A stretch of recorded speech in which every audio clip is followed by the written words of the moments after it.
Hello dear students, welcome to GDC. और आज हम इस वीडियो में डिस्कस करेंगे हमारा मास स्पेक्ट्रोमेट्री, जो उसके क्या क्या इंपॉर्टेंट पॉइंट हो सकते हैं। अगर हम हमारे एग्जाम के लिए बात करें ना, तो मास स्पेक्ट्रोमेट्री में से ज्यादा कॉम्प्लेक्स क्वेश्चंस नहीं आता है। जैसे उसके आयोनाइजेशन सोर्सेस पूछ सकते हैं। भाई आपको लास्ट ईयर आया था कि soft ionisation technique, electro spray ionisation हो गया हमारा, माल्डी होता है, matrix assisted laser desorption ionisation. इसके अलावा उसके जो ग्राफ होता है हमारा, वो किसके बीच बनता है भाई? रिलेटिव इंटेंसिटी, मतलब आपका versus M upon E ratio, या उसको ही कह सकते हैं M upon Z ratio, mass upon charge ratio के बीच ग्राफ बनता है। हमारी मास स्पेक्ट्रोमेट्री जब भी हमें दिखे तो सबसे पहले याद कर लो भाई, इसमें जो है ना हमारा कोई इलेक्ट्रोमैग्नेटिक रेडिएशन यूज नहीं होता है।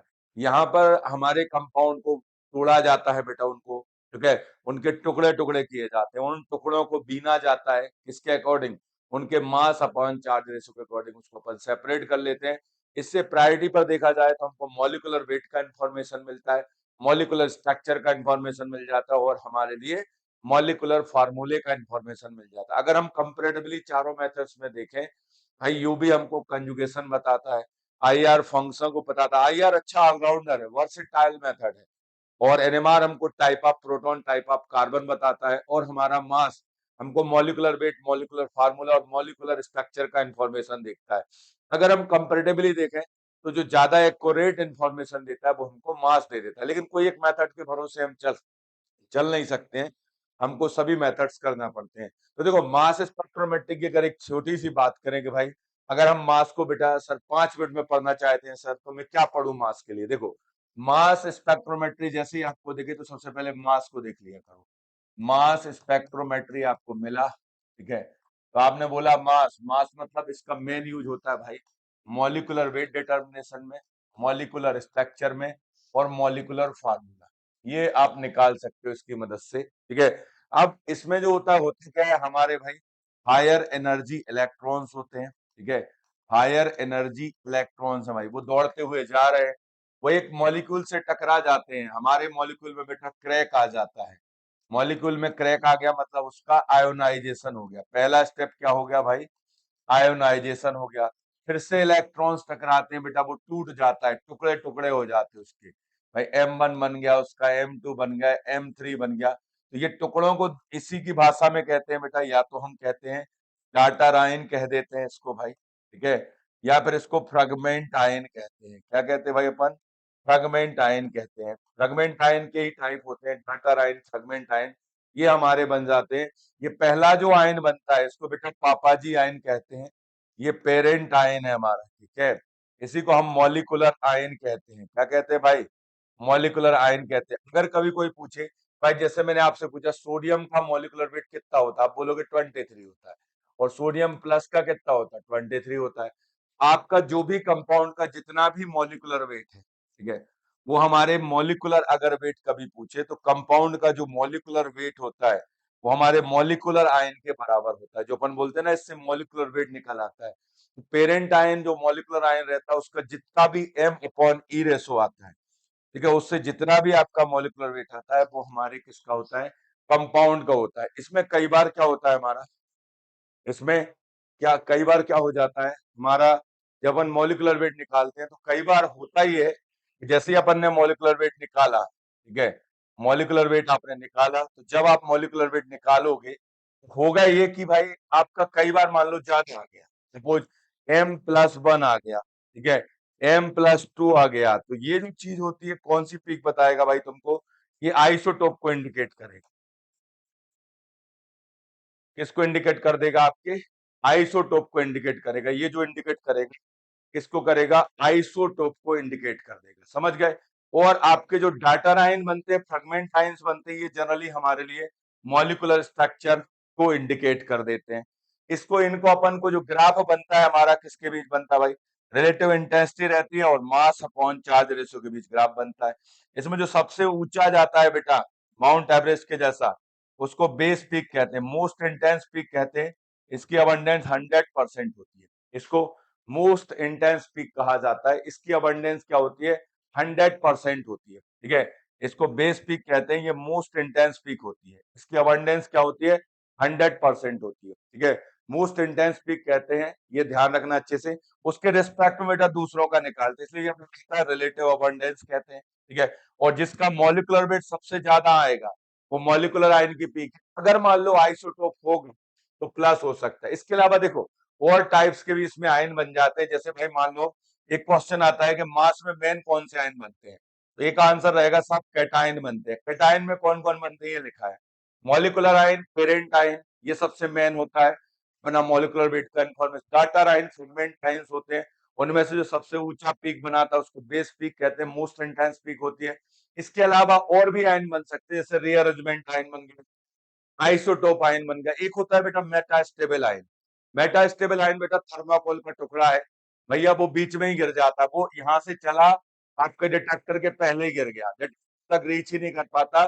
शॉर्ट लिव्ड आयन को मेटास्टेबल आयन कहते हैं। कई बार ये होता है उसका आयोनाइजेशन पहले ही हो गया, आयोनाइजेशन यहाँ पे फ्रेगमेंटेशन होता है, यही फ्रेगमेंट हो गया, वो यहीं से एक टुकड़ा निकल गया बेटा, तो वो आपका भाई अगर फ्रेगमेंटेशन आयोनाइजेशन के पहले ही फ्रेगमेंटेशन हो गया तो जो आयंस बनते हैं वो हमारे क्या कहलाते हैं, मेटास्टेबल आयन होते हैं, या जो डिटेक्टर तक रीच नहीं करते उनको शॉर्ट लिव्ड आयन कहते हैं। तो ये पूरा आपका मास है। अगर मास में और पूछ सकते हैं, एक नियम चलता है बेटा, मैक्लाफर्टी अरेंजमेंट रूल होता है, वो रीअरेंजमेंट आयन बनाता है, हमारे अनसैचुरेटेड कंपाउंड्स में रहता है, जिसमें क्या होता है गामा हाइड्रोजन है, गामा हाइड्रोजन है आपका, और आपका साथ में बीटा बॉन्ड इसमें ब्रेक हो जाता है, समझ गए। यहाँ पे इन और इनॉल रेडिकल्स हमारे बनते हैं, तो ये कहलाता है रीअरेंजमेंट आयन का फॉर्मेशन। इतना ही आपको मास से इंपॉर्टेंट है, जो आ सकता है आपके एग्जाम में, यही चीजें आती हैं, ज्यादा क्वेश्चंस नहीं बनते हैं यहाँ से। देखिए अगर हम बात करते हैं हमारा जो आज का इसका बेसिक जो हेडिंग था, मैंने तो आपको पूरा मास को रिवाइज करा दिया। अगर इंस्ट्रूमेंटेशन की बात करो तो इलेक्ट्रॉन आयोनाइजेशन सबसे आपका होता है, हार्ड आयोनाइजेशन है, केमिकल आयोनाइजेशन, इलेक्ट्रो स्प्रे और माल्डी हमारे सॉफ्ट आयोनाइजेशन टेक्निक्स होते हैं, ठीक है। आगे चलते हैं, मास एनालाइजर होता है। मास एनालाइजर का नाम अगर देखें तो उसमें बेसिकली अपन क्वाड्रापोल या टाइम ऑफ फ्लाइट यूज करते हैं। आगे जाते हो डिटेक्टर मिलेगा, इलेक्ट्रॉन मल्टीप्लाई ट्यूब मिल जाएगा भाई, फराई डिटेक्टर मिल जाएगा, फराडे कप मिल जाएगा, ये हमारे डिटेक्टर्स होते हैं। अगर कोई पूछे कि मास के कैलिब्रेशन के लिए किसको यूज करते हो, तो भाई केरोसिन के लिए यूज करते हैं, ये ध्यान रखना है। देखिए सबसे पहले आता है मॉलिक्यूलर आयन पीक और ये पेरेंट आयन पीक। ये वो पीक होती है जब हमारे मॉलिक्यूल से आपका फर्स्ट आयोनाइजेशन होता है, ठीक है, तो ये molecular ion parent ion peak कहते हैं। जनरली ये हमें मॉलिक्यूलर वेट का इंफॉर्मेशन देता है, ठीक है। जब कोई इलेक्ट्रॉन रिमूव हो जाता है हमारे मॉलिक्यूल से तो मॉलिक्यूलर आयन पीक बनती है, और ये हमको क्या होती है भाई, highest M upon E value रखता है बेटा, एक्सेप्शन है इसका। पता है, अगर मान लो सपोज आइसोटोप हो गया तो बेटा वो तो M+1 दे देगा, M+2 दे देगा, इससे भी ज्यादा हो जाएगा, तो वो एक्सेप्शन है। जनरली अगर M upon E ratio highest जो होता है तो मॉलिक्यूलर आयन का होता है। और ऊंचाई ज्यादा किसकी होती है बेटा, अबंडेंस ज्यादा किसकी होती है, हमारे बेस पीक की होती है। इसमें ध्यान से पढ़ लेना, highest M upon E ratio पूछेगा तो मॉलिक्यूलर आयन बोलोगे, पेरेंट आयन बोलोगे। और अगर हाईएस्ट अबंडेंस पूछेगा, अबंडेंस अगर आपसे पूछी जाएगी तो वो बेस पीक कहलाती है। बेस पीक बेटा जनरली हमारे डाटर आयंस बनाते हैं, कई बार हो सकता है मॉलिक्यूलर आयन बना दे, बट देखो बेस पीक का जो पैरामीटर है वो ये कि ऊंचाई ज्यादा होना चाहिए, ठीक है। मोस्ट इंटेंस पीक होती है भाई हमारी, इसे 100% मानते हैं, और इसी के रिस्पेक्ट में हम दूसरों का निकालते हैं। जैसे भाई अगर यूवी विजुअल अपन ने सुना, वहां लैम्डा मैक्स का बोलबाला था बेटा, ठीक है, लैम्डा मैक्स मैक्सिमम एब्जॉर्बेंस, ठीक है। अपन ने आईआर पढ़ा, वहां पे वेव नंबर की चर्चाएं थे भाई, ठीक है। अपना एनएमआर में केमिकल शिफ्ट की बातचीत होती थी भाई।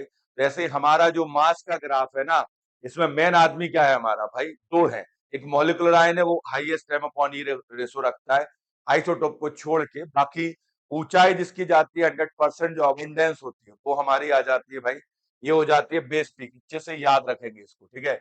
ये फ्रेगमेंट आयन है बेटा, टुकड़ा आयन, घटर आयन कहलाता है हमारा, ठीक है। मॉलिक्यूलर आयन के ब्रेकडाउन से ये बनते हैं। मेटास्टेबल आयन बेटा हमने आपको बताया शॉर्ट लिव्ड आयन होता है, जो डिटेक्टर तक रीच नहीं करता, नॉन इंट्रीगल, इसका मास नंबर आता है हमेशा, ठीक है। ये आपके जो डिकम्पोजिशन हो जाता, बीच में ही खत्म हो गया, ये बीच में ही गिर जाता, डिटेक्टर तक नहीं पहुंचा, या फिर फ्रेगमेंटेशन जो होना था वो आपके आयोनाइजेशन के भाई पहले ही हो गया फ्रेगमेंटेशन, तो वो हमारा हो जाता है M+B। ये देखिए कौन सी पीक है, देखो आपका आइसोटोप की पीक कहलाती है। तो ये आपको ध्यान रखना, इतना ही क्वेश्चन आता है। क्वेश्चन देखिए भाई हमारे प्रीवियस ईयर्स के, पहला इन्होंने दिया है भाई, removal of the single electron from a molecule result formation, आप बताइए भी बताया भाई, अपना ये रहता है, इससे एक इलेक्ट्रॉन निकल गया, M प्लस बन गया, पापा जी आयन बन गए, पेरेंट आयन बन गए, फ्रेगमेंट नहीं होगा, मेटास्टेबल नहीं होगा, ये नहीं होगा, आपका आएगा मॉलिक्यूलर आयन। रीअरेंजमेंट आयन कौन बनाता है?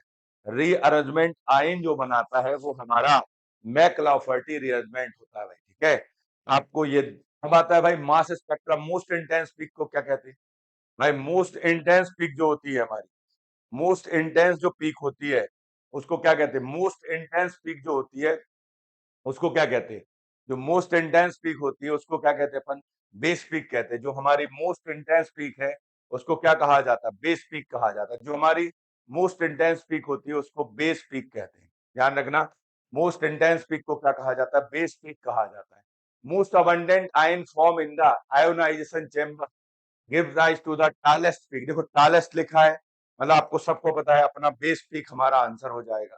नेक्स्ट क्वेश्चन आता है भाई, आपका रॉन्ग कौन सा है? Energy required to remove a electron from a molecular varies given to the order lone pair, फिर कॉन्जुगेटेड, फिर नॉन कॉन्जुगेटेड। तो इसमें जो रहेगा आपका यहाँ पर रॉन्ग, जो ये सही लिखा है भाई हमारा, ये सही सेंटेंस है, ये सही है। मोस्ट इंटेंस पीक जो होती है मॉलिक्यूलर आयन नहीं कहते, ये तो साफ गलत लिखा है, ठीक है। अब आता है बेटा characteristic feature of the base peak. देखिए आपका अबंडेंस 100% होता है। इसके बाद पूछा mass spectroscopy the ion resulting from the decomposition between source. Decomposition लिखा है, कोई भी बता देगा बेटा, मेटास्टेबल आयन। डिकम्पोजिशन मतलब मेटास्टेबल आयन हमारा हो जाएगा, ठीक है। डिकम्पोजिशन हो गया मतलब भाई अपना मेटास्टेबल आयन आ चुका है, ओके। ये मास में इतने ही क्वेश्चंस आपको जनरली हमें देखने को मिलते हैं, ओके।